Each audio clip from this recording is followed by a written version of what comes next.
Welcome back, student. In the last class, we discussed about the Aurelia. So this is the structure of Aurelia, जिसको हम jellyfish भी कहते हैं.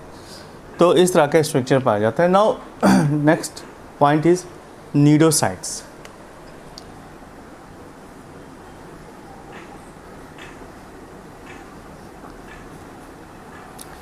Nidocytes fifth point है. These are highly specialized stinging cells जो कि मैंने आपको डिस्कस किया. और ये ख़ास तरीके की जो सेल्स हैं वो स्टिंगिंग पर्पस के लिए इस्तेमाल की जाती हैं और ये स्टिंगिंग कैप्सूल के अंदर पाई जाती हैं. ठीक है. And they have a good amount of toxic substances जिसको हम हिप्नोटॉक्सिक केमिकल्स कहते हैं. Their cells are meant for anchorage, defence and prey capturing. ये तीन चीज़ों में इस्तेमाल किया जाता है. एंकरेज यानी किसी सॉलिड ऑब्जेक्ट से पकड़ने के लिए, होल्ड करने के लिए, खुद को प्रोटेक्ट करने के लिए डिफेंस मैकेनिज्म, और अपने शिकार को कैच करने के लिए. इन तीनों में निडोसाइट सेल्स का इस्तेमाल होता है. सो एक डायग्राम बना देते हैं निडोसाइट सेल्स का भी. निडोसाइट सेल्स ये इस तरह से होते हैं कुछ.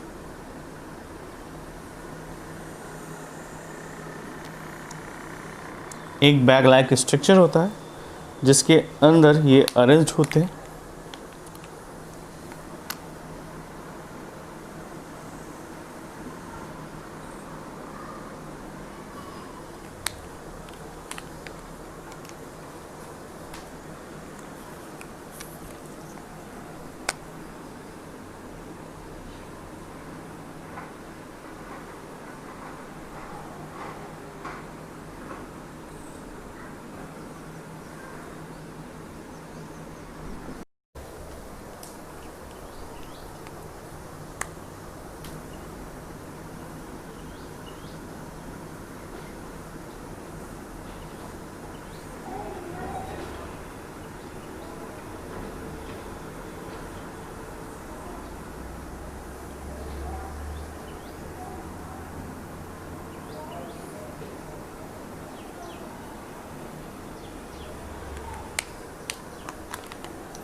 So this is the structure of nidoblast cell और स्टिंगिंग सेल. ये किस तरह से पाया जाता है. जैसे ही कोई एक्सटर्नल मटेरियल या एक्सटर्नल बॉडीज़ के संपर्क में आता है ये ब्लास्ट हो जाता है और ये स्पाइन बाहर निकलता है और प्रे को स्टिंग कर देता है. So this mechanism helps in the three process. One by one लिख लीजिए. फर्स्ट है anchorage. Anchorage. Next important function है to defence. Defence. And third important purpose of cnidocyte cell is prey capturing. Prey capturing. ये तीन main function होते हैं nidocyte cells के. Right now today we are going to start next point, coelentron. coelentron जिसको हम central gastrovascular cavity के नाम से जानते हैं और ये एक्स्ट्रा सेलुलर डाइजेशन के लिए इम्पॉर्टेंट ऑर्गेनल की तरह काम करता है. राइट. और यहाँ पर एक सिंगल ओपनिंग पाई जाती है जिसको हम हाइपोस्टोम कहते हैं या फिर माउथ कहते हैं. तो हेडिंग डाल दीजिए coelentron.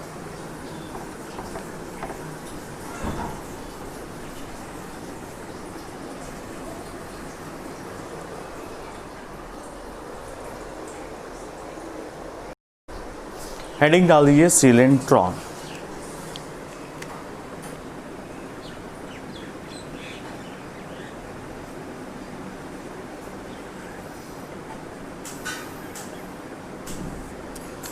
Coelentron is the central gastrovascular cavity for the extracellular digestion. It is काफ़ी इंपॉर्टेंट पॉइंट है, इसको आपको याद ही रखना पड़ेगा कॉम्पिटेटिव पॉइंट ऑफ व्यू से, क्योंकि सिलेंट्रेटा में एक्स्ट्रा सेलुलर डाइजेशन पाया जाता है और ये कहाँ पर होता है? सेंट्रल गैस्ट्रोवैस्कुलर कैविटी के अंदर।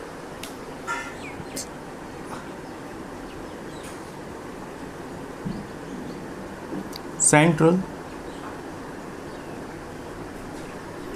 Gastrovascular cavity and it is responsible for the extracellular digestion। यहाँ पर होता है extracellular digestion। Okay, next point, there is a single opening which is known as mouth। Mouth को हम क्या कहते हैं यहाँ पर? हाइपोस्टोम। हाइपोस्टोम और mouth, it is a single opening.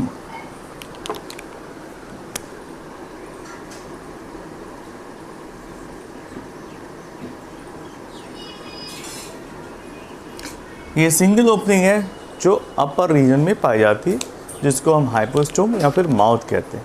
Now next heading डाल देते हैं स्केलेटन।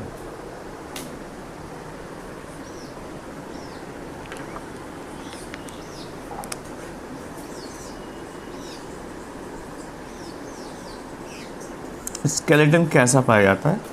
सिलेंट्रेटा में। तो सब members of the phylum Coelenterata and mainly the members of class Anthozoa, यानी सिलेंट्रेटा के स्पेशल जो क्लासेस हैं उसमें एंथोजोआ में एक्सोस्केलेटन पाया जाता है जो कि कैल्शियम कार्बोनेट का बना होता है and it is responsible for the formation of coral. Coral reef का नाम आपने सुना होगा। तो कोरल के फॉर्मेशन में इनका एक्सोस्केलेटन काफ़ी अहम भूमिका निभाता है। तो लिख लीजिए स्केलेटन में class Anthozoa, class Anthozoa have a external skeleton, external skeleton which is made up of calcium carbonate CaCO3, and these exoskeleton helps in the formation of, yeah, responsible for the formation of coral reef, coral reef के formation में ये help करते हैं। इसके कुछ example हैं। सबसे popular example है कोरेलियम। एग्जाम्पल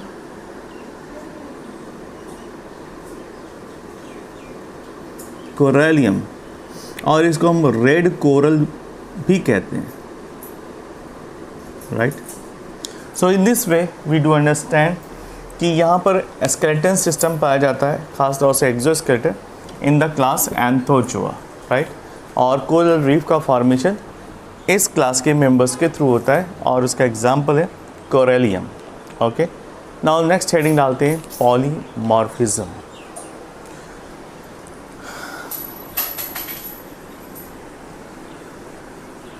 पॉलीमॉर्फिज्म का मतलब क्या होता है? एक से ज़्यादा अगर शेप्स पाए जाते हैं उसे पॉलीमॉर्फिज्म कहते हैं। तो सिलेंट्रेटा में देखा गया है कि पॉलीमॉर्फिक स्टेज पाई जाती है। Some members are is like polyform and some members are found in the medusa form, right. तो पॉलीमॉर्फिज्म में लिख लीजिए हेडिंग पॉलीमॉर्फिज्म।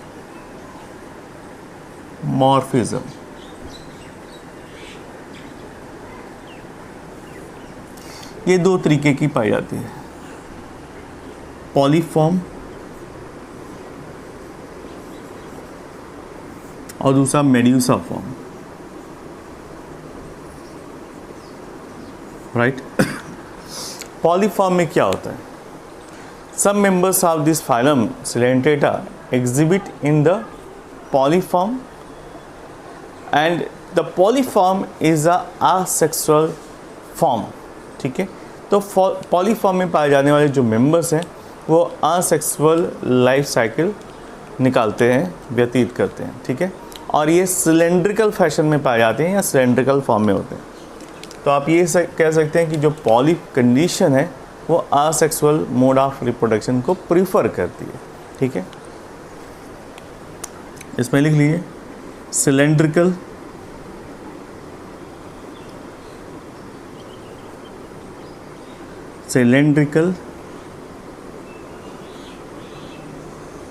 असेक्सुअल ऑर्गेनिज्म कैसे पाए जाते हैं. तो एग्जाम्पल है, इसका एग्जाम्पल है हाइड्रा एंड एडेम्सिया. ये दो बहुत ही पॉपुलर एग्जाम्पल हैं असेक्सुअल या पॉलिप मोड में. Example hydra, well known example है एडेम्सिया. ये ज़्यादातर पॉलीफॉर्म में ही देखे जाते हैं. दूसरा आता है मेड्यूसा फॉर्म. मेड्यूसा फॉर्म में it is semi circular fashion में पाए जाते हैं और ये सेक्सुअल मोड ऑफ रिप्रोडक्शन इसमें नॉर्मली पाया जाता है. So medusa form is a umbrella shaped free swimming and sexual form. लिख लीजिए, it is umbrella shaped, umbrella shaped free swimming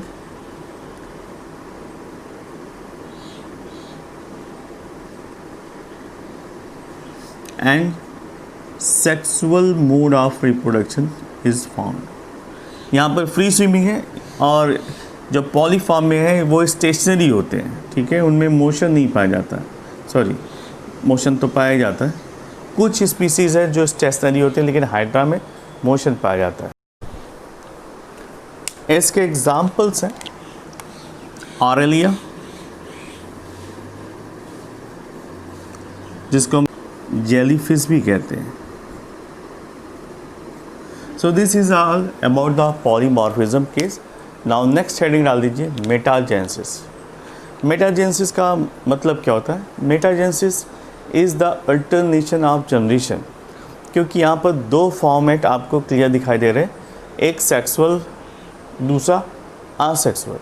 तो इसी को हम मेटाजेनेसिस प्रोसेस भी कहते हैं.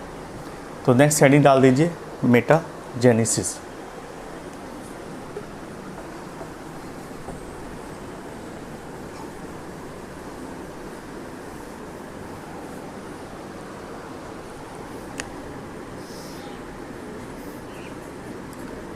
Metagenesis.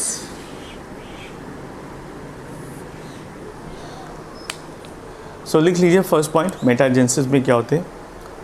It shows alternation of generation. It shows alternation of generation.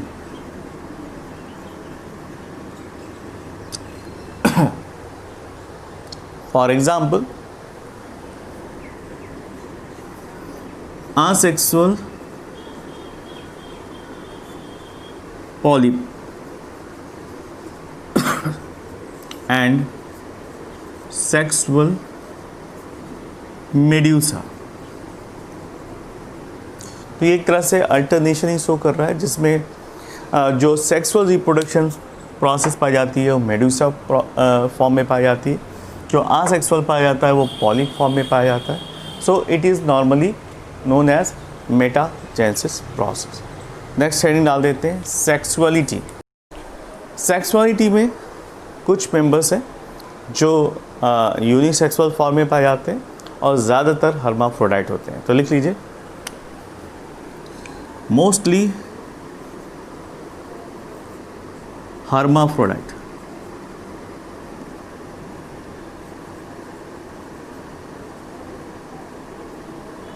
Some unisexual.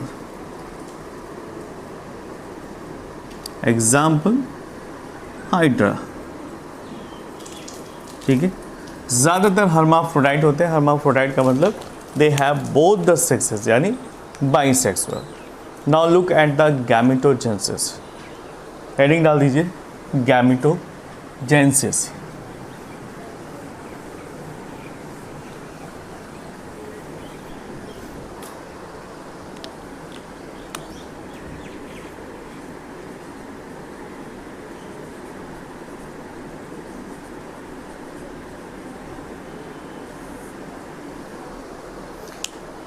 Gametogenesis का मतलब होता है फॉर्मेशन ऑफ सेक्स सेल्स या गैमेट्स। एंड यहाँ पर जो गैमेटोजेनेसिस की प्रोसेस है वो इंटरस्टिशियल सेल्स में पाई जाती है, और इसमें मियोसिस प्रोसेस के थ्रू गैमेटोजेनेसिस पाई जाती है। तो लिख लीजिए, gametogenesis process occurs in the interstitial cells. Interstitial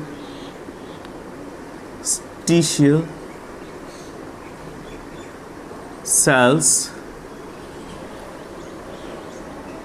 through the meiosis process.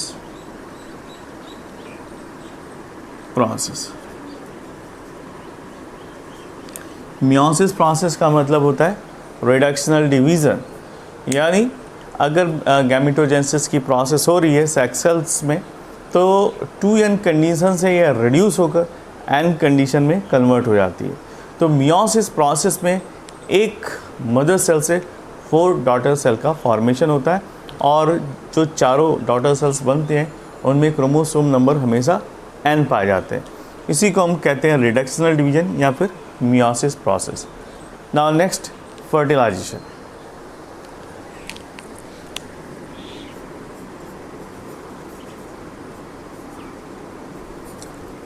Fertilisation process, as you know कि यहाँ पर गैमेटोजेनेसिस प्रोसेस होती है, और ये हर्माफ्रोडाइट भी होते हैं, बट इनमें पाई जाती है प्रोटैंड्रस condition.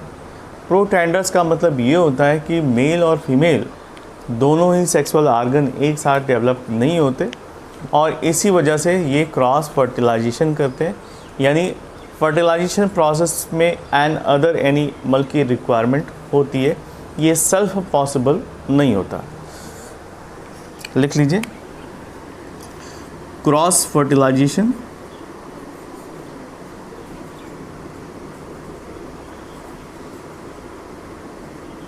Because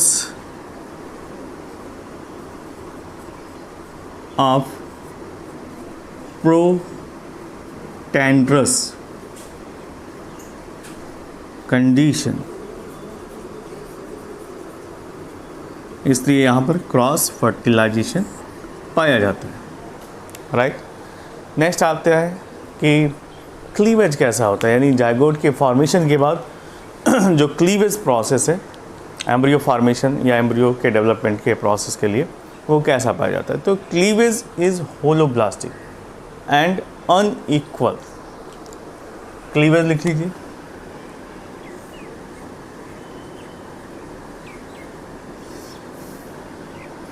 holoblastic and unequal. Blastic and unequal. Next, अब एम्ब्रियोनिक डेवलपमेंट की प्रोसेस कैसे पाई जाती है, यानी ये डायरेक्ट होती है या इनडायरेक्ट। तो यहाँ पर भी लार्वल स्टेज पाई जाती है। इसका मतलब जो एम्ब्रियोनिक डेवलपमेंट की प्रोसेस है वो डायरेक्ट ना होकर इनडायरेक्ट होती है। तो इसमें लार्वल कंडीशन पाई जाती है। तो लार्वा में कौन कौन से लार्वा आते हैं, हाइड्रूला, प्लानुला, इफायरिया, ये सभी लार्वा पाए जाते हैं इस फाइलम के मेंबर्स में। तो हेडिंग डाल दीजिए embryonic development.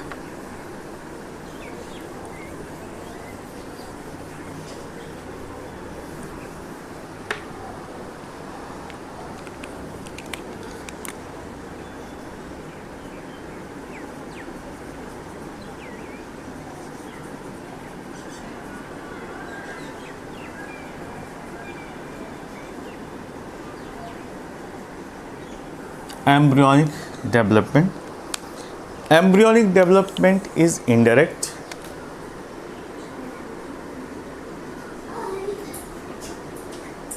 Means larval stage found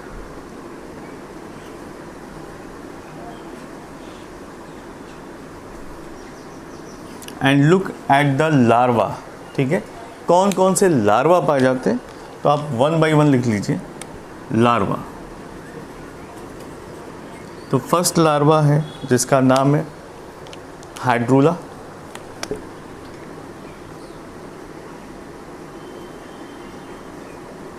दूसरे हाइड्रा का नाम है दूसरे लार्वा का नाम है प्लेनुला. पूछे जाते हैं प्लेनुला. और इसके बाद आता है इफायरा. ठीक है, ये 3 ही तरह के लार्वे हैं जो अक्सर पूछे जाते हैं इस फाइलम में, यही पाए जाते हैं. ठीक है, तो this is all about the development process of phylum Coelenterata. Coelenterata में एम्ब्रियोनिक डेवलपमेंट इंडायरेक्ट पाया जाता है और यहाँ पर लार्वल स्टेज पाया जाता है, और ये 3 तरीके के लार्वे कॉमनली पाए जाते हैं. Okay, so this is all about the Coelenterata. Now we are going to put down certain Coelenterata organism and their common name, जो काफ़ी पॉपुलर है. तो हेडिंग डाल दीजिए Coelenterata organism and its common name.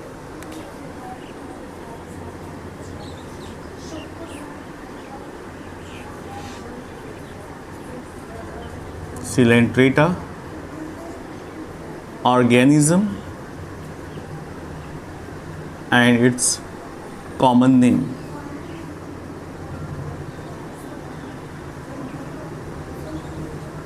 तो फर्स्ट है जिसको हम कहते हैं हाइड्रा. हाइड्रा को नॉर्मली वाटर डेविल भी कहते हैं. हाइड्रा वाटर डेविल यानी पानी का शैतान. राइट, इसके बाद आता है फाइसेलिया.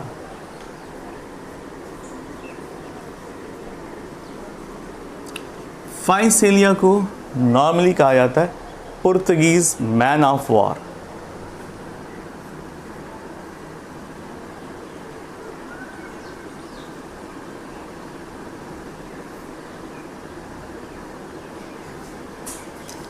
जो पुर्तगाली थे उनकी जो हैट, उनकी जो टोपी हुआ करती थी, उस शेप में ये फाइसेलिया पाया जाता है, इसलिए पुर्तगीज मैन ऑफ वॉर के नाम से जानते हैं. दूसरा एग्जाम्पल है एडम्सिया.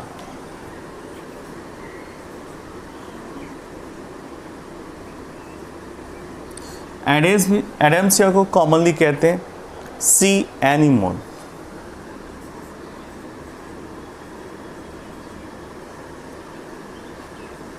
राइट, नेक्स्ट आता है पेनिनसुला.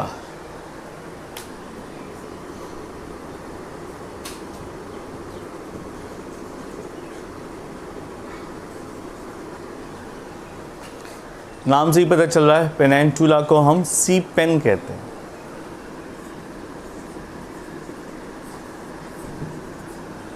नेक्स्ट आता है गॉर्गोनिया.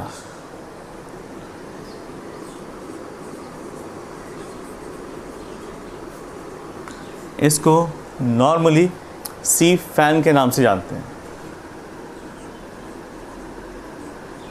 फैन. नेक्स्ट 2-3 नाम और बता देता हूँ. फॉर एग्ज़ाम्पल मेंडेरिया एक एग्ज़ाम्पल है. जस्ट अ मोमेंट, इसको क्लीन कर लेते हैं.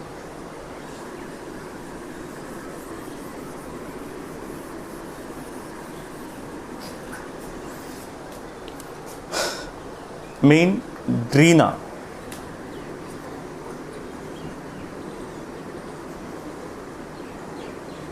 मेंड्रीना को हम ब्रेन कोरल कहते हैं.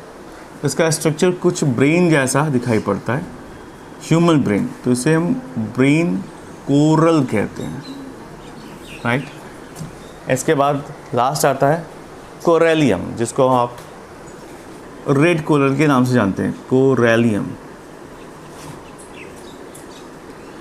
इसको हम रेड कोरल कहते हैं।